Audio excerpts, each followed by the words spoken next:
اس clip میں پاکستان کے قانون کی دھجیاں اڑائی گئیں، اسلام کے قانون کی دھجیاں اڑائی گئیں اور ہیومن نیچر جو اللہ تعالیٰ نے بنایا اس کی بھی دھجیاں اڑا دی گئی ہیں۔ پہلے میں آپ کو بتاؤں انٹرسیکس کیا ہوتا ہے۔ انٹرسیکس جس کو ہم خنثی کہتے ہیں، وہ ایک اراؤنڈ 0.018 لوگ ہیں پوری دنیا میں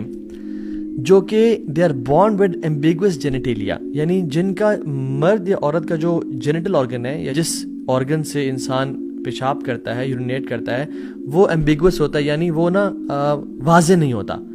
اس میں کچھ ڈیفارمٹی ہوتی ہے۔ یہ ایک اب نارملٹی ہے جو کہ انسان میں ہوتی ہے۔ تو یہ ہوتا ہے انٹرسیکس جو ہم خسروں کے نام سے مشہور ہے، لیکن خسروں میں بھی میں آپ کو بتاؤں گا کہ اکثر خنثی نہیں ہوتے، اکثر مخنث ہوتے ہیں، ٹرانسجینڈرز ہوتے ہیں، اور یہ ایک اللہ تعالیٰ کی طرف سے اب نارملٹی ہے۔ جس طرح سے بائی برتھ لوگوں میں اب نارملٹیز ہوتی ہیں، فار ایگزامپل ایک ہے کلیفٹ لپ جو ہوتا ہے، جو یہاں سے انسان بہت سارے بچے دیکھے ہوں گے جن کا یہاں سے کٹ ہوتا ہے بالکل، اور ان کی جو چیز الگ ہوتی ہے، لپ جو ہے اپر لپ یا لوور لپ کبھی کبھی، تو وہ آپس میں جوڑ دیتے ہیں، ٹھیک ہے۔ اسی طرح سے CHD ہے، کانجنینٹل ہارٹ ڈیفیکٹ ہے، جس میں انسان کے دل میں سوراخ ہوتا ہے یا ہارٹ کا ایک پورشن ڈیفیکٹڈ ہوتا ہے، جس کو بعد میں تھیراپیز کے ذریعے، ایکسرسائز کے ذریعے یا پھر سرجری کے ذریعے اس کو ٹھیک کیا جاتا ہے۔ پہلی بات تو یہ ہے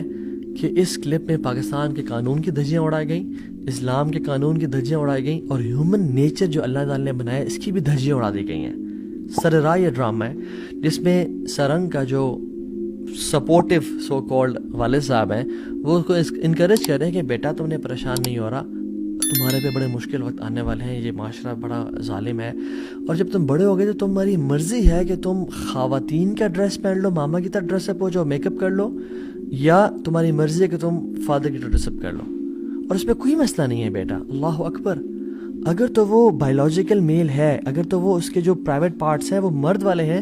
تو پھر یہ کیسے کہا جا رہا ہے کہ تم بے شک خواتین کی طرح ڈریس اپ کر لینا اور میک اپ کر لینا؟ عجیب واللہ۔ یعنی پاکستان کا جو قانون ہے وہ کہتا ہے ٹرانسجینڈر پرسنس کے جو پروٹیکشن آف رائٹس ہیں، 2018 میں ایکٹ آیا تھا، اس میں امینڈمنٹس کی گئی تھی اور وہ اپروو کی گئی بائی دا سینٹ کی جو standing committee on human rights پہ، ٹھیک ہے۔ اس کو آپ پریشان ہو ان ورڈ سے، مینلی یہ اپروو کیا گیا اور لا ہے کہ جینڈر کی not be derived from internal feelings, کہ جو انسان کا جینڈر ہے وہ اندر کی فیلنگز آئیڈینٹیفائی نہیں کرتی، بلکہ اس کا جو فزیکل اپیرنس ہے، جو اس کے پرائیویٹ پارٹس ہیں، جو اس کی جینیٹیلیاز ہیں جن کو پرائیویٹ پارٹس بولتے ہیں، وہ ڈیفائن کرے گا اس کا جینڈر کیا ہے۔ ہاؤ کین اے پرسن سے کہ بڑے ہو کے تم جو مرضی بن جانا؟ اسلام بھی یہ کہتا ہے کہ یا ایک مرد ہوتا ہے یا عورت ہوتا ہے، تیسرا کوئی بھی جینڈر اسلام آئیڈینٹیفائی نہیں کرتا، اور ہم آیات اور احادیث دیکھیں گے آج۔ تو آپ نے کیسے کہہ دیا؟ دیکھیں ڈی این اے کے کچھ پیٹرنز ہوتے ہیں، ایکس ہے یا XY ہے، ٹھیک ہے، خواتین و مرد کے لیے، لیکن کبھی کبھی ایسا ہو جاتا ہے کہ کسی بھی وجہ سے XXY اور XYY بن جاتے ہیں، جس کو ہم نے خنثی کہا یا انٹرسیکس کہا،